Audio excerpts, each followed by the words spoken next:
Welcome back. I am Jeremy Salinas, aka Drakkenstrike, and this is Man vs. Meeple, the show where we talk about everything board game related, and we are bringing you my number one most anticipated game of 2016 for Gen Con.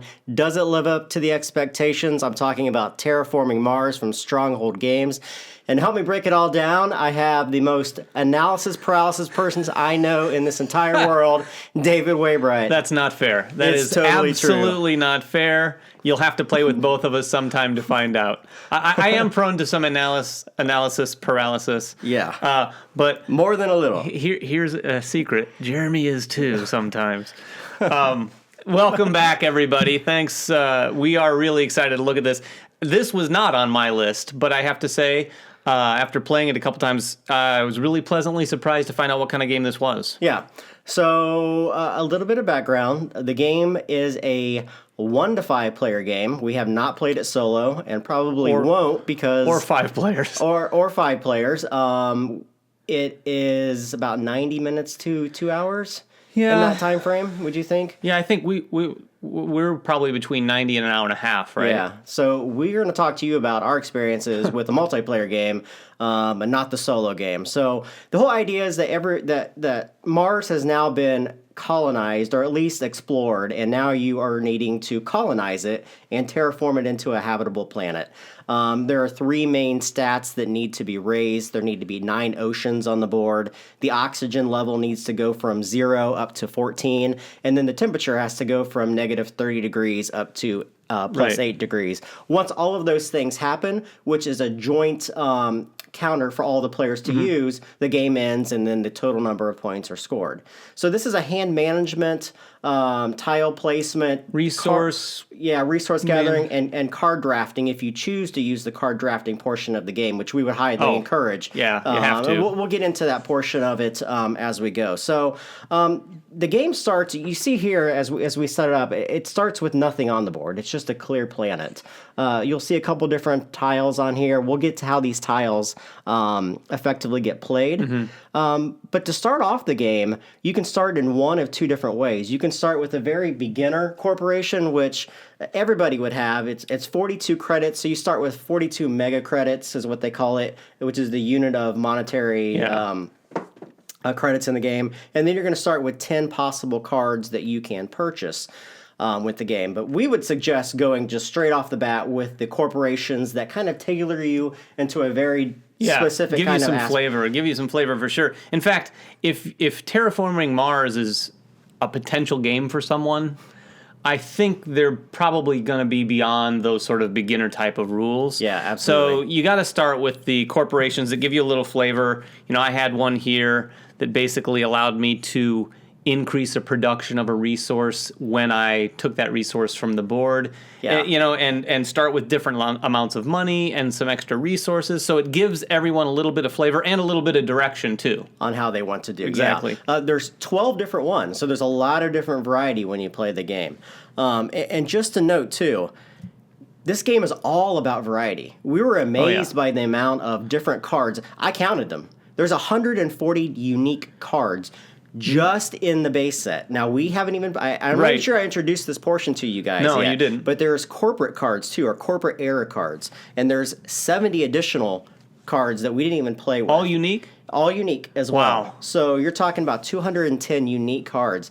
These play more into tailoring your corporate structure. They don't affect your terraforming rating, but they make your corporation do things at a different rate than other players. So, and those are all denoted when you open up your game. There's this little red and white arrow in the bottom. Just take those out for your first playthrough, and then play with them. As you get further into it. The variety is amazing, and long term, that's going to be great. I will say when you play it, for certainly the first couple times, that variety also turns into, oh, what's this? And that's fun. But it's also, everyone's looking, and during that draft, you're really reading the cards. Because you don't see a card like, oh, there's one of those, it's one of those. It's like everything's new. And what's really awesome is that in the back of the book, there are icons for, this is important, there's a lot of icons in the game, right? But the designers of this game went to a lot of trouble to make sure that all of the cards actually had all of the written instructions for the card on it. So if you don't want to learn the icons right off the bat, there's instructions for exactly how the And card they're very works. clear. Very, very clear, It would basically be like the errata that you'd find in a manual or online, but it's on every card. That is cool. It's very awesome. So again, let's get back to how the game sets up. You're going to start with a corporation. You're going to start with whatever resources it starts with. Every player is going to start with a player board. And let me destroy mine here as I pick it up. There are 6 different types of resources in the game. There's mega credits, there's steel, titanium, plants, energy, and heat. All of these have a specific track that affects those specific ones. Now, everyone's going to start with 1 on each of these different tracks. That's your production. So anytime you see brown in the game, that's how much you're producing. Above them is where the resources will be deposited, and that's done with those cool little cubes. These are actually really cool. These cubes, which they look like they're metal, but they're not, but that's still okay. You've got all of these cubes, and they'll be used on all the resources no matter what they are. The golds are 5, the silvers are 3, and the bronzes are 1. It can be a little confusing at the start as you're playing, because most people are used to saying, I'm going to collect money, where is the money? Well, all of these resources are used for everything. They're just denominations of I think all of us have. Amount. My first reaction was I looked at the gold and thought it was the money. I looked at the bronze and thought it was the steel and so on. But yeah, it's actually kind of nice. I've played some other games like that in the past where it uses one thing for everything. And once you get a hang of that, it really streamlines the game quite a bit. Absolutely. And then each player is going to get 10 of these cards. And how this works is all of these cards at the start of the game can be chosen by the players. They can buy all 10 of them, or they can buy one of them if they so wish. Every card in the game, no matter if it's the start of the game during setup or in future rounds or generations is what they call them, every card costs 3 mega credits. Yeah, when you're acquiring them into your hand. Now, that's not how much they cost to play them or to use them, but it's how much they cost to acquire them, as you said. So every player at the start will look to these 10 cards. They'll pick however many, pay that out of the starting credits that they had, and then the game starts. Yeah. So every generation... Actually, let me come back to the board because we need to explain kind of the structure of the board. The oxygen level is going to start at 0. The temperature is going to start at -30. Kind of cold. And then there will be none of these ocean tiles. There's 9 of them on the board. Right. Again, just to reiterate, the game ends when all of these have hit their maximum amounts, and all these are placed onto the board. And that triggers the end. Every player will be able to finish out that generation and then total up talent. Right. And there's a lot of scoring at the end. But I mean, it's really nice. Those 3... I can't think of another game. I'm sure there are, but I haven't played a lot of games where those 3 dynamics that everyone's working on. And it also helps kind of like point some people in certain directions for the kind of machines they want to build. Right. I had a machine that created a lot of oxygen, so I was ticking up the oxygen a little bit more than everyone. I didn't do anything to the thermometer, and I think you guys did a lot more on that. Yeah. But you have to keep track of all those things and grab those points from those places when you can. Yeah. There's other points to score, but you want to grab those ones whenever you can. Yeah. And then everyone's going to start with their terraforming rating at 20. That's why this little terraforming icon is right here. And that's basically the score tracker, right? It is the score tracker, and it's the amount of money that you're going to be able to generate. And again, let's start in how the game works. So on a player's turn, starting with the first player, they're either allowed to play 1 or 2 actions. It doesn't matter how many that they play. However, if they don't play any actions, they simply pass and are out of the round. So what happens is the first player plays 1 or 2 actions, the second player plays 1 or 2 actions, the third player, and so forth until it gets back around to the first player.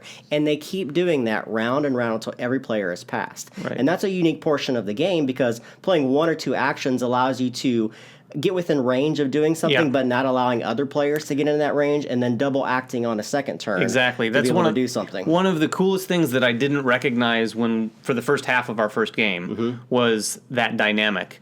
Like, why wouldn't you always just take 2 actions if you could take them?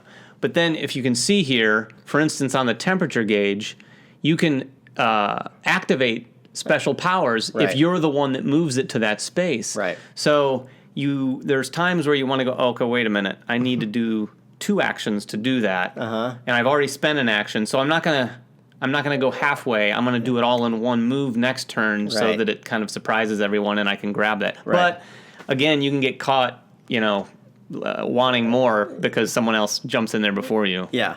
So, again, coming back to the first player, they're allowed to play 1 or 2 actions. And the actions, there's 7 different actions. And we're going to walk you through each of them as quickly as possible. The first one is simply playing a card from their hand.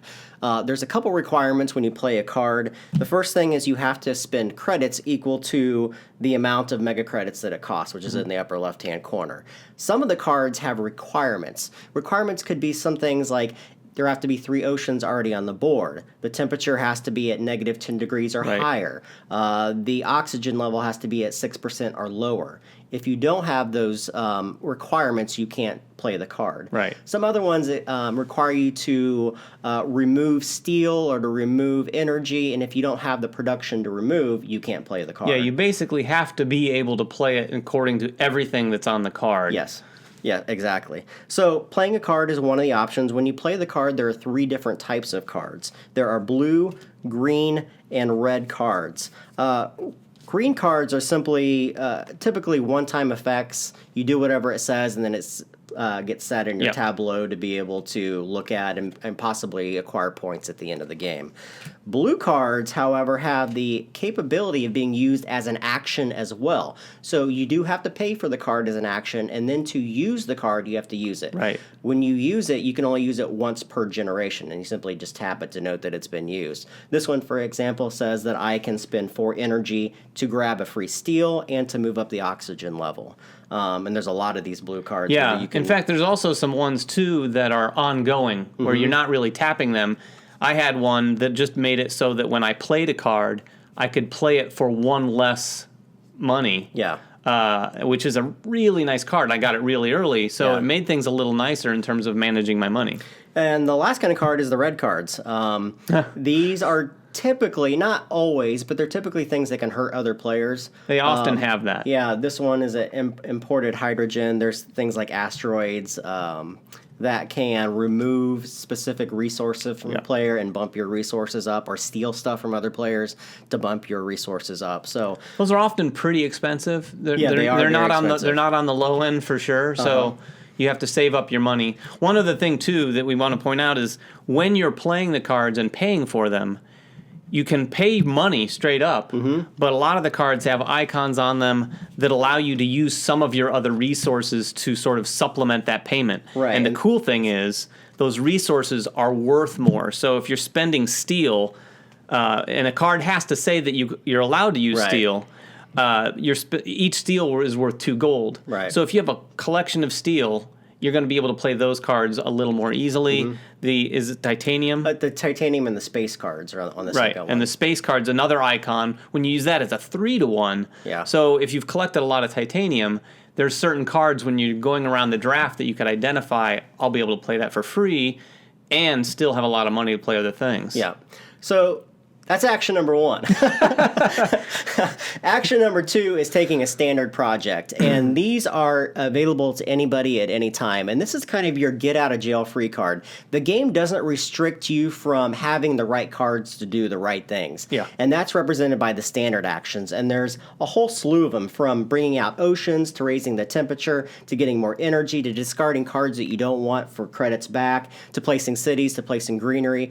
But they're very expensive. They're more expensive than building a tableau of cards that allows you to do them. Yeah. But again, you're not hamstringed by the cards that you draft, or we'll get into the draft, or the cards that you just acquire in the game. So taking a standard action is another one. And then, as I already mentioned, the third action is using an action already on a blue card that you have in front of you. Right. Very typical gamer stuff. You guys that play this type of stuff Yeah, I mean, before. it sounds a lot more complicated than it really is. Yeah. It just gives you options. And, while I don't think there's a lot of room for analysis paralysis, you can either play cards or take some of those standard actions. And then the next possible action you can take is to use one of these on your player tableau. You can convert, if you've collected 8 of the plant resource, you can just choose to spend your action to trade those in and place one of the forest tiles on the board. Yep. And then, and that'll increase the oxygen level and so forth.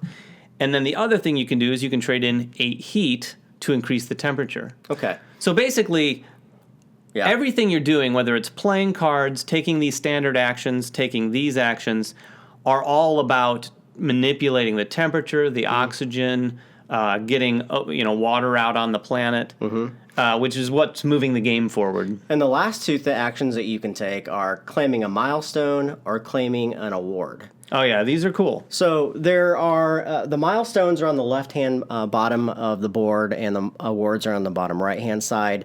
In a game, only 3 of these can be claimed, even though there's 5 on each side. Milestones can only be collected or claimed once you've acquired those things. And those are the type of things like if you were the first person to get up to 35 on your terraforming rating, if you're the first person to have 3 cities, if you ever have 16 cards in your hand, you pay a denomination of money, which is always $8, and then you put your token on there to denote that you're going to get 5 points at the end of the game.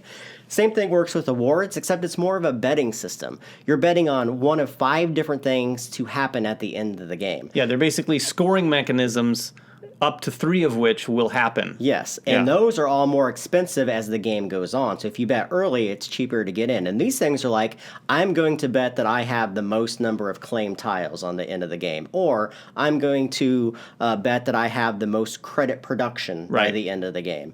And those are scored at a 5-2. So the first player, whether or not you bid on it or not, those things are going to score. Right. If a person has put a token on it. Yeah, so the idea here is if you feel like you're going to win the money production race, you could bet on that early at a low cost, but the risk is someone can then see that that's going to be scored, and then they can start going heavy on money, and you could lose it. That's happened in the games we've played for sure. Right, right. So again, as David said, all these things are to increase those 3 key statistics. Anytime you increase a key statistic, being the temperature, the oxygen level, or the amount of oceans on the board, you move up 1 on the terraforming rating, which is just a straight point system. But also it's going to give you credits at the end of the round. So the end of the round happens like this.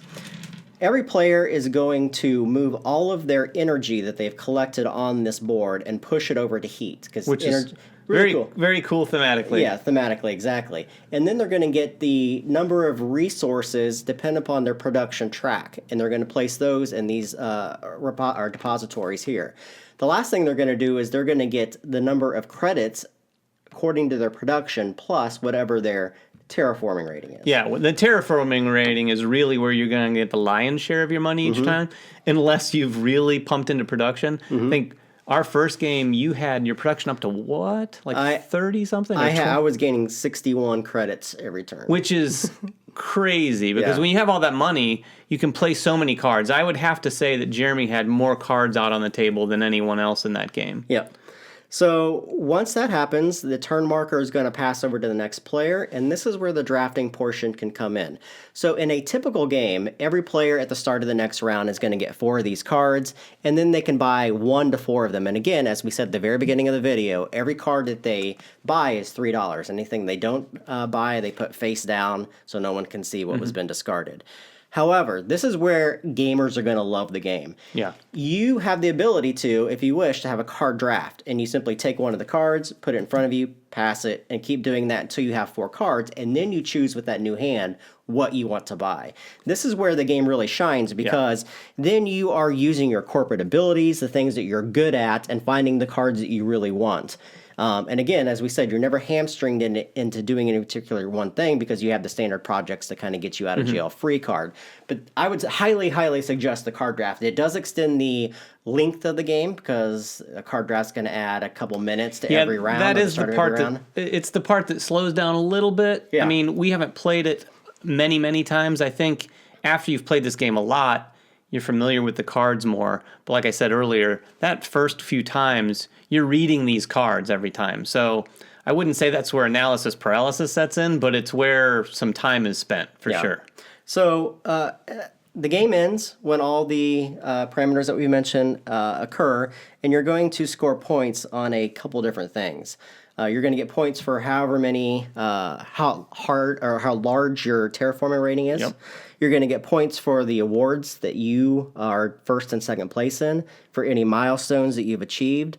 you're going to score points for any of the cards that have been placed in your tableau that give points, and there's quite a few of them in there. Some of them just have a point, maybe 3. Or points for gaining resources on them. Right. A lot of these collect resources through different avenues.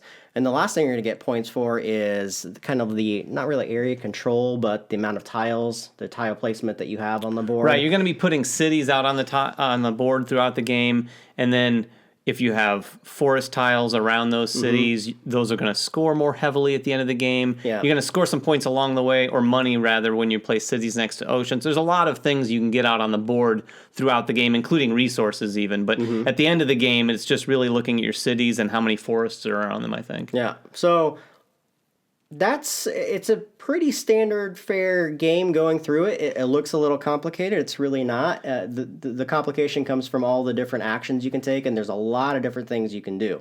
With 140 unique cards just in the base, not using the corporate era cards, that adds a lot of different strategies that you can do. We were all doing very, very different things to get absolutely. points, and the scores have been really quite close. I think even first and second place, we were 2 points off of each other. Yeah, like 79 to 77 or something like that, which when you're scoring your points in so many different ways and at different paces and at different times, the fact that you can end up 2 spaces away, that's one of my favorite things in gaming. You know, some people think that that's just kind of like baked into games so that they end up really close. But in our games, there was one where we were 2 spaces away and the other guy Gary was quite a bit ways down the ladder, just because he didn't get some of the things he wanted to get to happen when he wanted them. Yeah. So let's dig into the cons first. We both had some minor quibbles with the game. Nitpicks, really. Yeah, nitpicks. The first thing is, I want to say this. I've done a lot of reviews for Stronghold in the past. This is by far my favorite game that he's ever produced. I love this, and I think that if they'd paid a little more attention to the production values, this thing could blow off the shelf. Oh, yeah. It is that good of a game. The game is so good, and this, I would agree, this is my con as well, if you will.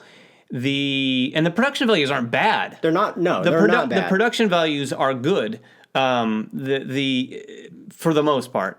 I'd say the player tableau, could